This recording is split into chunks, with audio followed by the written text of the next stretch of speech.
everybody, Miss Tess here, and I'm going to show you how to make apple salsa, so stick around.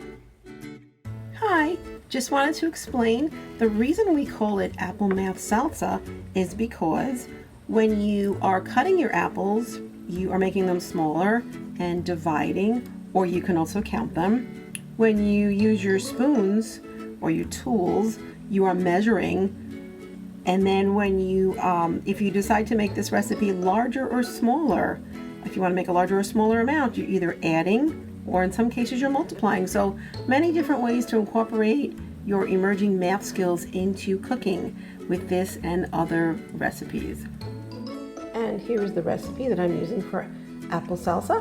You can see it says fruit salsa, so you could make this again with various types of fruit. In the cups over here, I've got my lemon juice, I've got my cinnamon, I've got my sugar. It's all been pre-measured. It was quarter of a teaspoon of lemon, about a half a teaspoon of sugar, about a half teaspoon of cinnamon, which you can vary according to taste. And we use the lemon so that the apple doesn't brown. Here's the bowl with the mixing spoon. We're making a small amount here, so I have a smaller bowl. If you want to make more, you would just double and triple it. Here is my apple, which is now in 4 slices, and then I will be cutting it again and again, so it will get smaller and smaller, so it'll be bite-sized pieces. Now you can see I have more pieces. I have 1, 2, 3, 4, 5, 6, 7, 8. But I still think they need to be smaller. So as you can see, I cut the apple smaller and smaller. Now they're bite-sized pieces in the bowl. And I will now add the lemon juice. Here we go. Here's a little cinnamon to taste, and a little sugar,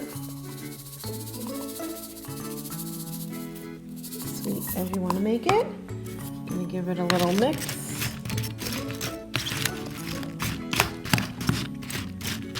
And I like to leave the skins on because the skin is full of nutrients, and it gives it a nice crunch, so I suggest leaving the skin on. And then finally, you are ready to serve it. You can serve it with a cinnamon chip or a graham cracker, and it'll be real tasty. And there you have it, apple salsa. I hope you enjoy it.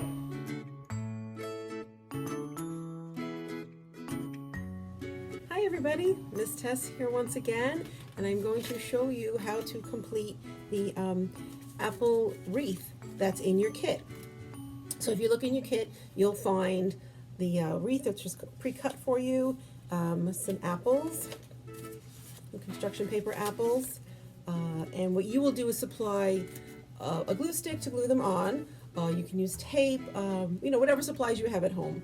So what I'd like you to do is maybe, encourage your children to glue the leaves on.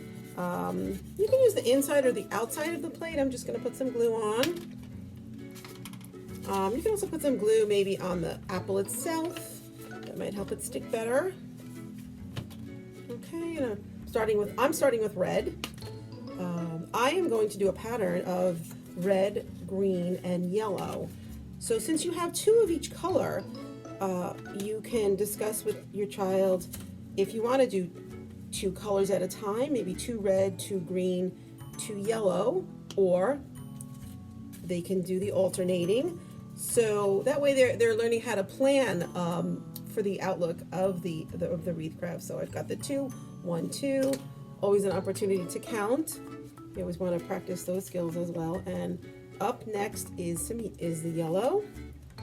So just to get you started, show you what it looks like. You've got 6 apples, a total of you have 5 or 6. So count them as you get started, and have fun making your wreath. And I'm going to show you how to do the last part of your apple salsa math kit. In your kit there is a red paper plate that has holes punched in, just like this one. I'm using a white one for demonstration purposes, but yours is red, and you have some yarn in there. So the purpose of this is to teach the children how to sew. It's great for hand-eye coordination, and you can work together on this. And so the first thing I did was I have twine, you have yarn. I taped it to the back of the plate. I find it's easier to hold it in place. Or others you can hold it, with your fingers if you like. And then what I'm doing is, since I started on the back, I'm going to go through the back, and we're going into the first hole. So it goes through the hole, and you're going to help them hold one part, the other part. The children can do the sewing part, and you, as the parent, can move the plate sometimes to help meet where they are. Okay, and we pull it all the way through, and now we're on this side. And then we can turn it around, and then you get the end of the yarn and go back through again. What you can do if the yarn is starting to unravel is take another piece of Scotch tape. It's much like a shoelace. Think of it as a shoelace, and you can just put a little tape. Masking tape will do well. Okay, I'm gonna go back out again like this, and I'm just pulling it through like so, in and out. I've completed one stitch, and now I'm going to complete the second stitch. I'll turn it around to show you. Oh, we're almost there. There you go. 2 stitches completed. 1, 2. Looks the same on this side too. A little harder to see though, but 1, 2. And you would continue around the plate the same way.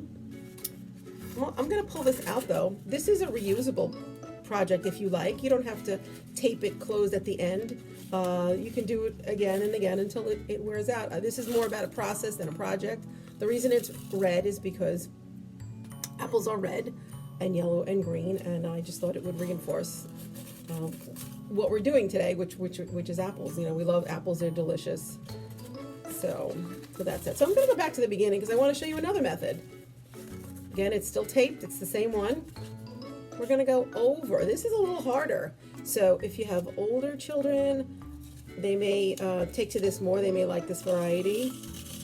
We're going to go over. We're going to go over the outside of the plate. It's the same idea. We're still going in and out, but you are, making sure that you go over the plate. This may happen by accident as they're sewing anyway, because sewing is a kind of a tough task. So there's nothing wrong with it. It's just a different method. You may end up with the variety of the stitches. So you're going around the edge. Okay. This is what it should look like so far. And I'll finish this up.